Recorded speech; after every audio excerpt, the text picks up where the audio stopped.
y'all, welcome to my channel. My name is Mogi Beth. Thank you so much for coming back. And if you're new here, I'm a Poshmark reseller, which just means I sell clothes online for a living. And I've been making a lot of videos recently about retail arbitrage. So I have received a lot of questions about how I go about purchasing the things I do for retail arbitrage. I thought I'd make a video about it. So today I'm going over my personal strategy based on my experience with this form of sourcing. I have been doing this for a couple of years, but I am by no means an expert. So this is just to give you insight into what I do. So hopefully you can figure out what works with your business. I've broken this video up into 8 parts. And I've included timestamps down below, so if you want to skip over any part, feel free to do that. The first part, I'm just going to do a few words of caution just because retail arbitrage does come with its own pitfalls. It definitely is a riskier sourcing strategy. Number 2 is where to go. Number 3 is what to buy. Number 4 is what to spend. Number 5 is how to price. Number 6 is what offers to accept. And then the last 2 are my home runs and my failures. And I'm going to walk you through some of my own sales in the past and experiences with retail arbitrage that were both great successes and great mistakes, and what I learned from those mistakes. So, and within that section, I am going to share my cost of goods of some things I've sold in the past, which I typically don't do, but I thought I'd make an exception this time around because I think y'all would really kind of get a more insight into what I could come to expect with retail arbitrage. So without further ado, let's jump into it. I hope this is helpful for y'all. Okay, so the first part is just a little bit disclaimer. Retail arbitrage looks fun, it looks exciting, it looks easy, it looks sexy, but there is just one major issue with it, and that is it's expensive, right? So with that, there are just some things that I want to disclose, some things I want to warn y'all about, just because, you know, it's not all glitz and glamour behind the scenes. The first thing I'm going to advise you guys to do is to do as much research as possible before actually entering a retail store in search of retail arbitrage items. This is because in the store, you're going to be inundated with so many new styles, new brands, that it's really important to be able to narrow down and understand what is trending, what is in high demand, and the way to do that is to do research ahead of time. Of course, in the store, you do want to have your phone out, you want to be searching, you want to be looking at comps, but this is a more curated selection of items than a thrift store. So you are going to just have so many different brands that if you have really researched styles, brands, trends ahead of time, you're going to be in a better place. Number 2 is that retail arbitrage definitely has a seasonality. From October to December, that is the best time to really be listing things you've purchased through retail arbitrage. That's quarter 4. That's when people are buying gifts for their family members and friends. That's when people are less price sensitive when buying things for themselves. People tend to gravitate towards new items during quarter 4. So if you have those in your closet, that's great. But we are heading into the end of quarter 4, so I definitely wouldn't recommend, you know, in January going out and buying a bunch of stuff new with tag. I personally am shifting my sourcing strategy a little bit, so you know, just something to keep in mind within this industry, within any retail or fashion industry, there's definitely a seasonality that the more you are have experience within it, the more you will know just how to adjust. But I just want to make a note of that since I am making this video at the end of quarter 4. However, there are, you know, definitely deals to be found within retail arbitrage all year round, but just a word of caution there. Number 3 is you need to have a budget and stay on top of your cash flow analysis. Because retail arbitrage is so expensive, your average cost of good is going to be so much higher than if you're shopping at a thrift store, or especially if you're shopping at the Goodwill outlet. You can easily overspend. It's just really easy to spend way too much money, and then your business is operating at a deficit. where you're spending more money than you're making, which is not the situation that most of us want to be in. So what I recommend is set a budget and then make sure you're allocating those resources to the best of your ability. Make sure you are staying on top of your cash flow analysis, which just means you understand how much money is coming in and how much money is going out of your business. And just make sure you're not comparing yourself or expecting to be making these massive retail arbitrage purchases like I am. I'm in a very unique situation, and I definitely wouldn't recommend that you try to copy your business model to mine. However, you can learn from my mistakes and you can learn from my successes and try to apply those to your business model. So, start small, create a budget, and stick to that budget. Create a very strict boundary within your business that you will not go over that budget. Okay, now let's talk about where should you go? Retail arbitrage, there are endless amount of sourcing opportunities. Of course, there are retailers that specialize in discounted merchandise like, DSW, Marshalls, Nordstrom Rack, TJ Maxx, Steinmart, Ross, the list goes on and on and on. Those, of course, are places where resellers really like to do retail arbitrage. However, there are actual retail stores that don't specialize in discount merchandise but do really good sales. So for instance, Anthropologie will oftentimes have 40 or 50% off their sale section, in which time it's possible to find really good inventory. And then of course, if you live in a city like Los Angeles or New York, there are sample sales. And then there are your local boutiques who might be trying to get rid of some of their kind of stale inventory that might not be selling to your local market, but could be sold if it was broadcasted to a wider audience online. So you might be able to create connections with your local boutique owners, or just stay on top of what sales they're running. And one tip I do have is to get on the email list of as many big box retailers and local boutiques as you can, so that you can know when they are running sales. Okay, so you found a retailer that's having a great sale. What do you buy? You walk in and you're just flooded with all of these brands, all of these great deals, and you're like, oh, what should I even purchase here?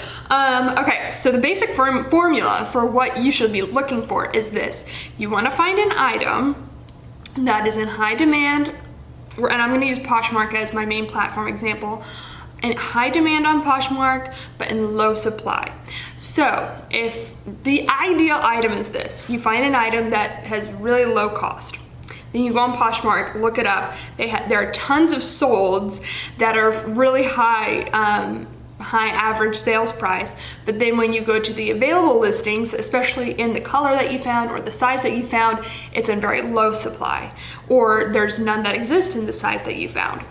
That is the ideal situation, because that means people are looking for this item, they're willing to spend a lot of money on the item, but there's not a lot available. So how you find those items in any type of retailer is you're going to want to look for unique items that aren't showing up again and again and again wherever you are.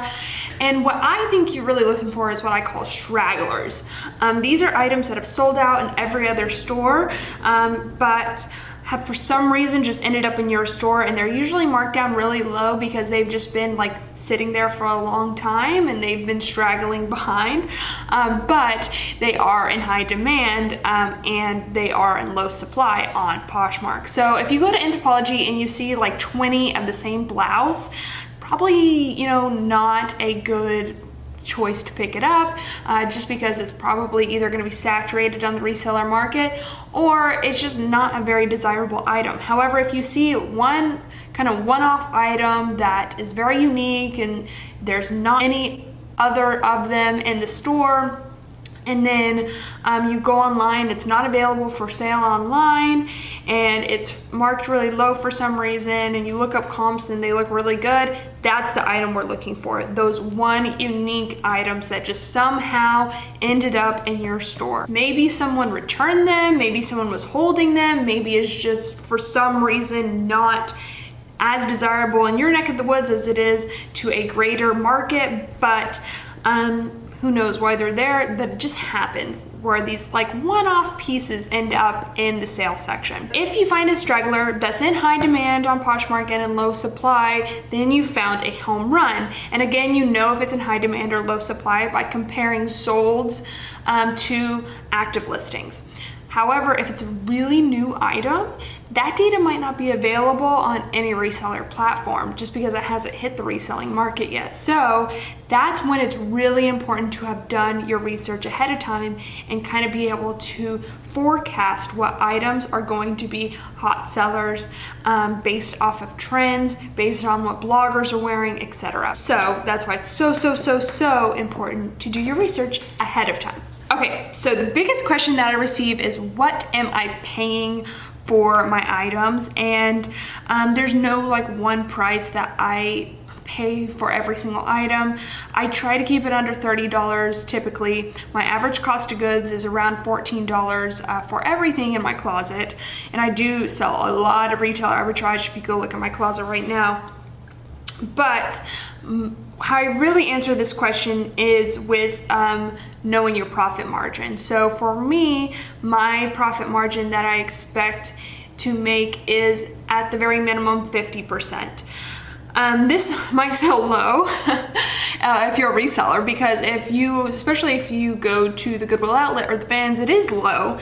But for retail in general, it's actually quite high. For instance, Nordstrom reported an average gross profit margin of 36% in their third quarter of 2019. So, and that's about average. Around 30% is what online retailers expect to make on their profit margins. So 50% is definitely something that is doable. However, you basically just have to decide what profit margin you're comfortable with. And since you're sticking with a strict budget, it's really good to make sure that you are creating a profit margin that allows you enough flexibility, enough of a margin of error that if something, doesn't do well, you'll still be okay. Let me just say that if you are comfortable with a 65% profit margin or even a 75% profit margin, there are deals to be had through retail arbitrage. But if you're looking for more than that, retail arbitrage may not be the sourcing strategy for you. You're probably just going to spend a lot of time and it's going to be highly inefficient just because there aren't that many deals out there that are higher than 75% profit margin. I mean, there are certainly, I've had them happen before, but they're very rare. So, and there's really absolutely nothing wrong with not being comfortable doing a retail arbitrage because it is expensive again. And so, don't feel like you have to just because other people are doing it. So what does that mean? What does looking for a profit margin mean? Okay, this is when we're gonna do a little bit of math. So please just stick with me. This is probably the most valuable portion of the video, but I'm gonna put up some math here and we're gonna get into the nitty-gritty. So once you've decided on a profit margin you are comfortable with, you need to do some math. Okay, so the way to calculate a profit margin is revenue minus cost of goods divided by revenue. And why this formula is important is that we often know, what our expected profit margin is. We know what the cost of goods is because it's in front of us at the store. So now we're asking ourselves, okay, what would I need to sell this for in order to maintain that profit margin? So say you found an item for $20 and you expect a 75% profit margin. Let's figure out how much you have to sell the item for in order to maintain your profit margin. I'm just gonna throw up the math here, but the shortcut, like kind of if you did the math and you got to the very bottom of this equation, is that if you're in the store, you find an item for $20 and you want a 75% profit margin, you're going to subtract 0.75, your profit margin, from 1, that's 0.25, divide your cost of goods, $20, by 0.25, that is what you need to sell that item for. Okay, but that is leaving out variable costs, right? And there are all different types of variable costs. There's packaging costs, there's labor costs, But the most common cost for resellers is going to be your reseller platform fee. And on Poshmark, that is a 20% fee on everything you sell, unless it's under $15, in which case it just turns into $3. But let's just stick with the 20% now. That is the variable cost we want to also consider when we are doing retail arbitrage. So sticking with that example of a $20 cost of goods with an expected 75% profit margin and a $80 revenue, we want to account for that Poshmark fee. So what we're going to do is take that $80 number and then divide it by 0.8, just to account for that 20%. And that will leave us with $100. So that just means if we find a $20 item in our retail store and we want to resell it on Poshmark with a 75% profit margin, we have to sell it on Poshmark for $100. And so what you would want to do is look up sold on Poshmark to see if that item is selling regularly and consistently for $100. And if so, that means it's potentially a really good buy, as long as it's not saturated, meaning there aren't a lot available either in that color or in the size that you found. Okay, did that make sense? I'm gonna do another example just to make sure that we've got it down, because I think this is really important and it's really not that hard. Okay, so say you're in Nordstrom Rack. You find a Madewell blouse for $7.99. You've already decided you want to maintain a 65% profit margin. So you're going to take that $7.99 and divide it by 1 minus 0.65, because 0.65 is your profit margin. So that's 0.35. You're gonna take out your phone, $7.99 divided by 0.35. I'm just gonna literally do it right now. $7.99 divided by 0.35. Okay, that's $22.82. But then you also want to take into account Poshmark's cut of your sale. So you're going to then divide that number by 0.8. That means you are going to need to sell that item for $20.53, or rounding up $29, $30 on Poshmark. So you would then go into Poshmark, look up, make sure that there are not a ton of active listings in that color and that size. If you are the only one in that size, that's a really good thing. Then check sold. If it is regularly and consistently selling for $30, then you're good. Okay, does that make sense? If y'all have any questions, please let me know down in the comments below. I will answer them as soon as possible, because I want this to be super clear. This is how I make my decisions. And the more you do this, the more you start to be able to do the mental math in your head. It's easier for me because having a 50% profit margin basically just means doubling my money, if you've ever heard that phrase. So if I find something for $20, I know I have to sell it for $50, because the Poshmark fee I'll take $10 and I'll be left with $40, doubling my money. If I find something for $30, I know I have to sell it for $75, and so on and so forth. So the more you do it, the more you'll be able to do the mental math quickly. But before that happens, make sure you're using your phone. This is your most precious resource, because this has all the data you need in order to make informed decisions. I will say that there are definitely instances in which I'm willing to have a lower profit margin if I think the item is in really high demand, if I think it's going to sell quickly, and I'll be willing to take a cut in my profit margin. However, if you're new to retail arbitrage, I would not recommend that, and it's just something that comes with time. So once you start feeling more comfortable with predicting what items will sell well, then you can start taking on a little bit more risk. But for now, just stick with your profit margin and stick with your budget. Another thing to keep in mind is that in Oregon, I don't have sales tax, so I don't have to factor in sales tax, but in your state, you most likely do. So definitely incorporate that into your calculation as well.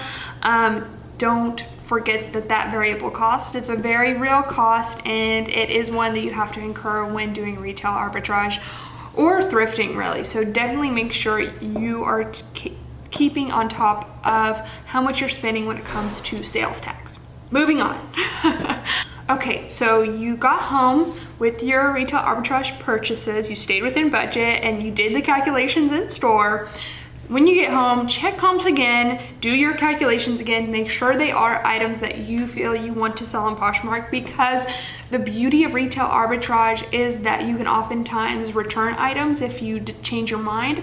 So just make sure you don't cut off the tags before doing those calculations. Sometimes you'll find items that will allow for a higher profit margin than you expect. So don't, if you, for instance, with that Madewell top, if you need to sell it for $30, but it's selling on average for $60, don't price it at $30. Price it competitively according to what the market is demanding, and allow yourself more room, more of a margin if you can. But no matter what, I recommend pricing 20 to 30% higher than the price you're expecting to sell for. So that is going to allow for offers. And on Poshmark, I rarely have full price offers, so I almost always allow that 20 to 30% increase in there. And on eBay, I don't have tons of experience, but I think almost all of my sales have come from offers to watchers that I've sent, or offers I've received from buyers. Tradesy likes to run a lot of sales, so that price increase allows me to make room for those sales. And then Mercari also, I believe, has the ability to send offers as well. So the more of a cushion you can add into your pricing, the better. If you are the only one selling in a certain size or a certain color, then you do really get to set the price at least reasonably. If the item is really saturated, then you have to price competitively, and you may not have room for that price increase, which is difficult. So that's why you really want to make sure that this is a high demand item and a low supply item. People generally just don't like to pay full price on these reseller platforms, so just keep that in mind when pricing your item. For instance, if I expect to sell something for $50, I'll typically list it around $65, and so on and so forth. And that leads me to what offers to accept. I generally won't budge on my expected sales price for about 2 to 3 months. The exception to that is if an item is not receiving any attention or any likes or any traffic whatsoever. Then, after a month, I might accept an offer that allows me to recoup my investment but eats into my profit margin. So it just gives me a smaller profit margin, just because I come to terms with the fact that that was a bad buy and I want to get my money back and move on and invest that into better purchases. However, generally, with most things, I stick to my expected sales price, because you are probably pricing your items higher than the average sales price of Poshmark, for example. You're going to potentially receive more lowball offers than usual. That's normal. Just counter with your lowest, counter with your expected sales price. If they counter again, you can counter with the same sales price. And I do that for 2 to 3 months after I list it. If it's continuing to sit and sit, then I might lower my expected sale price, lower my profit margin, just so I can, recoup my investment, because it is an expensive item that's just sitting there. And so, that happens. When that does happen, and it actually typically doesn't happen that often, but when that does happen, just try to learn as much as you can from those mistakes and move on and make better purchasing decisions. Okay, so now I thought I'd share with y'all my home runs and my flops. I wanted to share 3 home runs that I've had through retail arbitrage, and then 3 mistakes that I've made that you guys can hopefully learn from. Okay, so the first home run was my very first retail arbitrage purchase. I was in Anthropology sales section. I don't think I was even shopping for reselling, I was shopping for myself. And I found these 2 blouses, the same style, that were priced for $7.46, which was really abnormally low for Anthropology.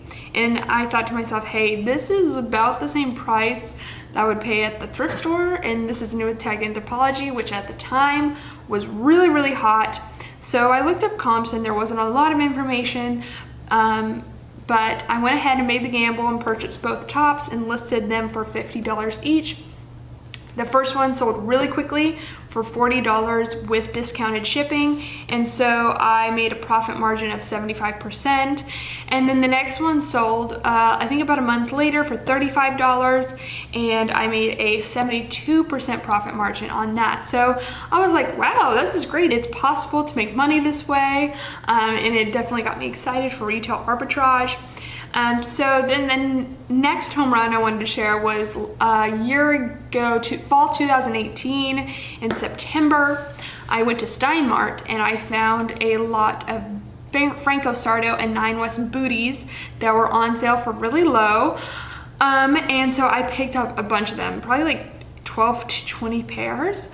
And almost all of them were home runs for me. I'll share just some of the numbers. On one of them I paid $15 and sold them for $70, which left me with a 73.21% profit margin. On another pair, I purchased them for $18.70 and sold them for $70, leaving me with a 66.6% profit margin. Another pair I purchased for $11 and sold those for $65, leaving me with a 78.22% profit margin. On another pair, I purchased for $10 and sold for $49, leaving me with a 74.5% profit margin. So yeah, I was really excited about this retail arbitrage experience in the beginning of fall 2018. And it was those shoes, those boots were definitely a home run for me. And then the last home run I wanted to share,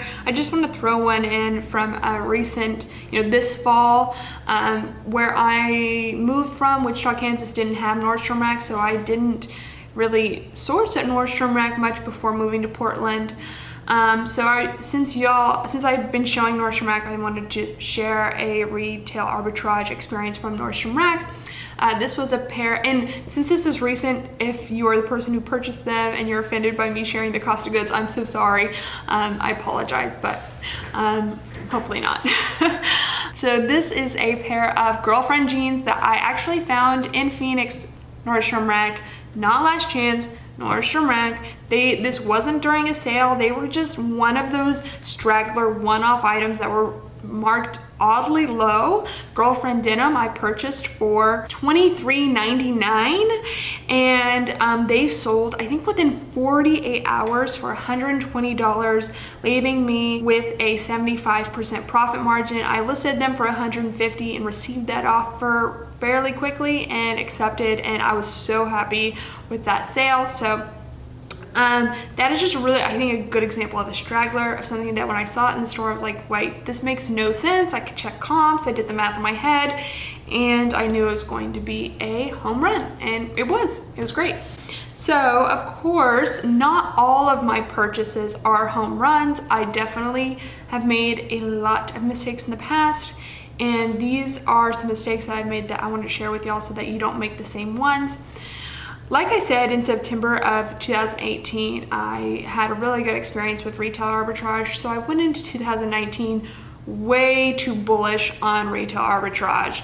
And for Christmas, I was in Texas, and for New Year's, I was in Houston, Texas. And so New Year's Day, there were a lot of New Year's sales going on. So I went to the mall in Houston, and I think I went to Madewell and Free People, but I bought a lot of stuff at Madewell that all of it I paid way too much money for. I was just, getting a little cocky, spending way too much money on items, and thinking that I could sell anything new with tag on Poshmark, and I did sell everything, but not for very much money. Okay, so for instance, I paid $35.99 for a pair of Madewell jeans. It just pains me to even say that, okay? And then I ended up selling those jeans for $55 with a $8 profit and a 18.2% profit margin. Months later, I waited to try to sell them for more, honestly, that's not even the worst example within what I purchased at Madewell from that time. And what I learned is that honestly, Madewell is probably not a great place to experiment with retail arbitrage. They typically just don't mark their sales prices low enough and they don't run enough of a big enough sale to really justify retail arbitrage. Additionally, they sell items at Nordstrom Rack. You can find much better retail arbitrage opportunities on Madewell within Nordstrom Rack, but because they sell at Nordstrom Rack, their items tend to be really saturated as well. So Madewell, you just have to be extra careful with, but also I just learned not to fall prey to the going, gone syndrome, what I call it. This idea that like, oh my gosh, all these sales are happening on one day, and whether it's Black Friday or New Year's Day or whenever that might be, these retailers create this sense of artificial urgency so that you make illogical choices, whether it's for retail arbitrage or for yourself. And they want you to make these purchases with the feeling that, oh my gosh, this deal is not gonna last, I have to make it now. And guys, there will always be more sales, there will always be more retail arbitrage opportunities, there will always be more things that you can buy and flip and sell. Just try to stay logical, stay within your budget, do the math, look up comps on your phone. Just do not get sucked away in any type of sale. There will be more opportunities, I promise. Okay, so mistake number 2 that I've made is, like I said, I was super bullish on retail arbitrage in January 2019. So this is another mistake I made in January 2019. I will not be making these same mistakes in January 2020. But Anthropologie was having a, I think, 50% off clearance sale in the middle of January, and I actually happened to be in Oklahoma. So I went into a Anthropologie in Nichols Hills in Oklahoma and found actually a few really great deals, and I made good money on those pieces that I bought at the time. But then I went home and I purchased a bunch of stuff online, thinking I'd have the same luck with those pieces, and spent way too much money on a lot of those pieces. Some of them were all right, but for instance, I purchased one velvet jumpsuit that was gorgeous, and I purchased it for $42, thinking I could sell it for over $100. But I sat on it, and then sold it this September, just a couple months ago, for $70, which made me $56 and left me with a 25% profit margin. Basically, I bought it for $42 and made $14 from the transaction. That's just not a very good place to be. I was out $42 for such a long time. And the thing that I learned from this is that generally, you're gonna find better straggler deals, unique deals in store than you will online. Just the basic law of supply demand. If it's online for everybody and it hasn't sold yet, then it's probably just not something that's super desirable because it's not selling for Anthropologie. Why would it sell for you? But in store, there is certainly deals to be had. So just in general, I would say try to stick with in-store. But if you like doing retail arbitrage online, there are definitely ways you can do that profitably. One tip is just to choose the items that only have a few items left, or only a few sizes left. And Anthropologie does a really bad job of updating their site throughout the day during their sales. So it'll say only 2 left, and then you put it in your cart and immediately it's like, oh, these items aren't available. And you're like, what the heck? They say they're available online. So anyway, but other retailers do a good job of that. So that's just one tip for doing online retail arbitrage, but I typically stay away from online retail arbitrage now. I think they're just, especially since I live in Portland, I think there are better deals to be had in store. But that's a general rule of thumb. It's not true for everything. There are definitely exceptions to that rule. Okay, my third and last mistake is one, I'm gonna put an item that I have for sale on blast. I again wanted to choose something that I did recently from Nordstrom Rack. And so this is an item that I purchased this fall, I think during a Clear the Rack event. It is a Jill Stewart red eyelet ruched dress, which I purchased at the time because I'd never found Jill Stewart and was really excited to find this brand, even though it's a diffusion line of the brand. And I just thought the style was really cute. So I went ahead and put it in my cart, didn't look up comps, got cocky again, thinking that, oh, I know what sells, I don't need to do my due diligence. I regret it. It has received 0 likes. It has received very little traction. You know, I should have known better. Usually diffusion lines of major designers like Mark by Marc Jacobs or Michael Kors, or in this instance Jill Stewart, don't do as well. They do retail for a lot, but that doesn't mean that they resell for a lot. And I just should not have purchased something and photographed and listed it without looking at comps. Like, I should have known better than to do that. So if I could go back in time, I'd put it back. I would not purchase this item. If y'all are interested, I think it's really cute, and I am hoping that it does better in the spring because it is a warm weather item.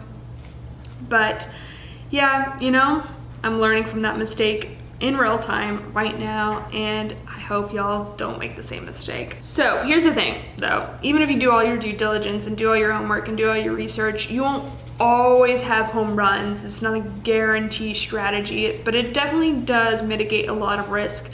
But just try to learn from your mistakes as much as possible. Sell the item, recoup your investment, even if you have to eat into your profit margin if it's been sitting for longer than 3 months. And just take a moment when that happens to be like, okay, what could I have done better in this scenario? And don't be afraid to learn from your failures. And that is how you become a better reseller. And then also just start small. Ease into this. If you aren't really experienced with retail arbitrage, just start with one item that you think is a home run, that meets all the criteria that we talked about. And then if that item sells, then go and do 2 items and maybe then 3 items, but just stick with your budget, stick with your expected profit margin. Don't go out and do huge retail arbitrage hauls just because you see me or somebody else doing them online. This is a risky way to source, and so do keep that in mind when you are making sourcing and purchasing decisions for your business. I just really don't want y'all to get into a situation in which you are basically in a deficit or in debt or whatever it may be because you've just went and purchased a lot of retail arbitrage items without making, you know, informed, calculated decisions. So I hope this was helpful. That's all I have for y'all today. Let me know in the comments down below if you have any questions. Let me know if you learned something. I'm going to answer everyone as soon as possible because I want the comment section to also be a resource for y'all. But yeah, thank you so much for watching. Like and subscribe if you haven't already. I will talk to y'all in the next one. Okay, bye.